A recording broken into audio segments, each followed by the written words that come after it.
देखिए, क्लास 9 का जो एग्जाम हुआ 27/7/2023 को, बोले तो कल, वो बितला वाला कल को क्या बोलते हैं, yesterday.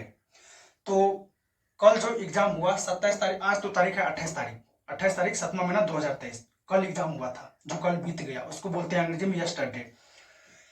First terminal examination 2023-24 question में ऐसा लिखा था। ये समझिए कि आपका पहला एग्जाम था 9 क्लास का और हम मैथमेटिक्स का।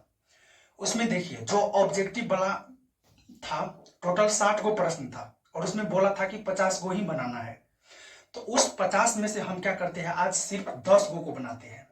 गांव में ना नेट का बहुत प्रॉब्लम रहता है, जब वीडियो अपलोड करते हैं तो उस समय भी नेट का प्रॉब्लम रहता है, इसीलिए हम अभी शुरुआत में क्या करते हैं, 10-10 का ही वीडियो अपलोड करते हैं। सुनिए, पहला प्रश्न है सबसे छोटी अभाज्य संख्या। देखिए, यदि अभाज्य संख्या के बारे में आपको नहीं पता है तब आप अपने हाथ में अपने से दांत काट लीजिए। क्या पढ़िएगा, 10 में भी है ना, 10 में भी पढ़ते हैं अभाज्य संख्या के बारे में। ये ऐसा प्रश्न 10 क्लास में भी पूछता है। तो अभाज्य संख्या, सबसे छोटी अभाज्य संख्या, ये 6 क्लास के गणित में है, जो एकदम क्या कहते हैं, उसको काट कूट के दिखा दिया है कि 1 से लेकर 100 तक में टोटल 25 को अभाज्य संख्या है। आपको एकदम आना चाहिए, नहीं आता है तो हम बता दिए आपको क्या करना चाहिए। तो सबसे छोटी अभाज्य संख्या 2। देखिए, 2 तो सबसे छोटी अभाज्य संख्या है, लेकिन 2 सम संख्या भी है ना, इसीलिए सबसे छोटी सम अभाज्य संख्या, तो ये भी होगा 2। पूछा है सबसे छोटी अभाज्य संख्या तो 2, तो 2 सम संख्या भी है ना, तो इसीलिए इसको बोलेंगे सबसे छोटी सम अभाज्य संख्या भी। तो आपका आंसर 2। 10 नंबर का क्वेश्चन देखिए, 87 को लिखा है 11 × 7 + 10 और पूछा है कि शेषफल क्या है। देखिए, सवाल तो है क्लास 9 का, लेकिन इस तरह का प्रश्न आप सबसे पहले क्लास 6 में पढ़े होंगे, आपको याद नहीं होगा, शायद याद नहीं आता है तो आप एक तो ईंटा ले लीजिए और कपाट में मार लीजिए अपने से जोर से, याद नहीं आ रहा है तो इन्हें आपको देख के लग रहा है कि भाज्य बराबर भाजक गुना भागफल जो शेषफल के रूप में है, मतलब उसी पे है। ये आपको नहीं लग रहा है कि भाज्य बराबर भाजक गुना भागफल जो शेषफल के रूप में है, तो शेषफल के जगह पे कौन है, 10, तो आपका आंसर हो गया 10। ऐसी भाज्य बराबर भाजक गुना भागफल जो शेषफल को 10 क्लास में a बराबर bq + r लिखता है। वाह क्या बात है, क्लास 9 और क्वेश्चन नंबर भी 9। वर्ग अंतराल 30-40 दिया है और इसमें पूछा है निम्न सीमा। 30-40 में कौन छोटा है, 40। कैसे 40 होगा, 30 छोटा है, तो इस 30 को बोलेंगे निम्न सीमा। तो आपका आंसर 30 हो गया। ये जो बड़ा वाला 40 देख रहे हैं तो इसको बोलेंगे उच्च सीमा, लेकिन उच्च सीमा नहीं पूछा है, पूछा है निम्न सीमा। तो ये छोटा है तो इसको बोलेंगे निम्न सीमा। तो आंसर हुआ 30, 3 पर 0 30। 14 नंबर का क्वेश्चन देखिए, इसमें लिखा है निम्नलिखित में कौन द्विघात बहुपद का व्यापक रूप है। देखिए, बहुपद चैप्टर क्लास 9 में भी है और क्लास 10 में भी है। तो इस टाइप का प्रश्न जो द्विघात बहुपद का व्यापक रूप पूछा है, मतलब द्विघात बहुपद रहता किस रूप में है, आप पहचानिएगा कैसे। तो द्विघात बहुपद रहता है ax² + bx + c के रूप में।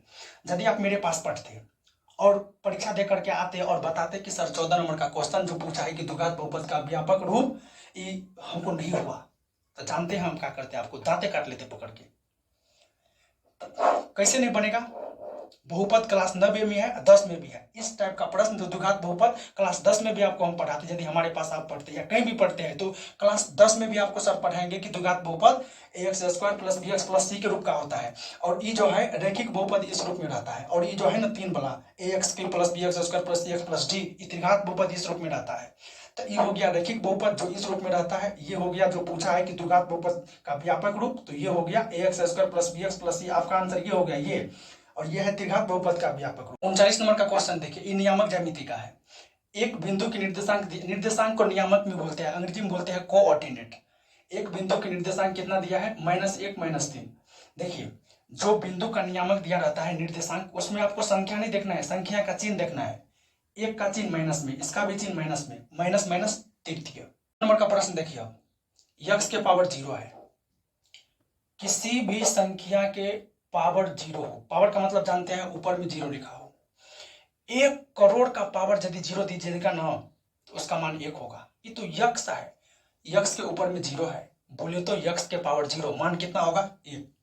याद कर लीजिए, ये वास्तविक संख्या में घातांक और करनी में पढ़ाते हैं कि किसी भी संख्या के पावर 0 उसका मान 1 होता है। 1000 का पावर 0 1 होगा आंसर, 1,00,000 का पावर 0 आंसर 1 होगा, 1 करोड़ का पावर 0 आंसर 1।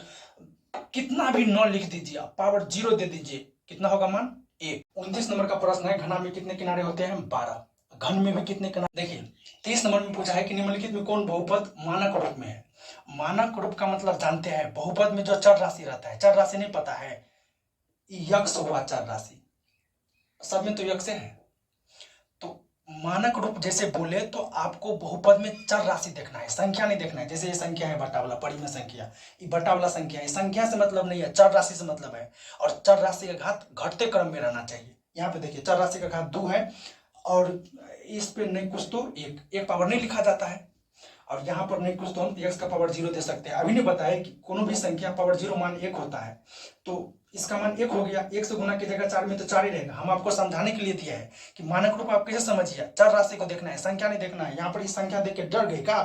परिमेय संख्या है बटा वाला, तो चर राशि देखना है, यक्ष देखना है। तो चर राशि इसका घात देखिए, तो यहाँ पर नहीं कुछ तो 1। चर राशि का घात देखना है, और घात किस क्रम में रहना चाहिए? घटते क्रम में रहना चाहिए। वही बहुपद हुआ मानक रूप में है। ये 47 नंबर का क्वेश्चन है, बोले तो आज का लास्ट क्वेश्चन है। बिंदु -11 में भुज पूछा है। भुज के बारे में हमारे यहाँ का एक बच्चा जानता है कि भुज अजय देवगन का एक फिल्म है, जिसमें एक तो गीत है बड़ा सुंदर, ओ देश मेरे तेरी शान पे सदके, कोई धन है क्या तेरी धूल से बढ़ के, तेरी धूप से रोशन, तेरी हवा पे जिंदा, मैं बाग हूँ तेरा, तू मेरा परिंदा। तो हमने स्कूल का विद्यार्थी वो बच्चा और जो गीत याद कर ले है, तो भूज का मतलब वो समझ रखा है कि अजय देवगन का वो फिल्म। लेकिन क्लास 9 में तो नियामक ज्यामिति में भूज पढ़ते हैं, भूज और कोटि के बारे में नियामक ज्यामिति में।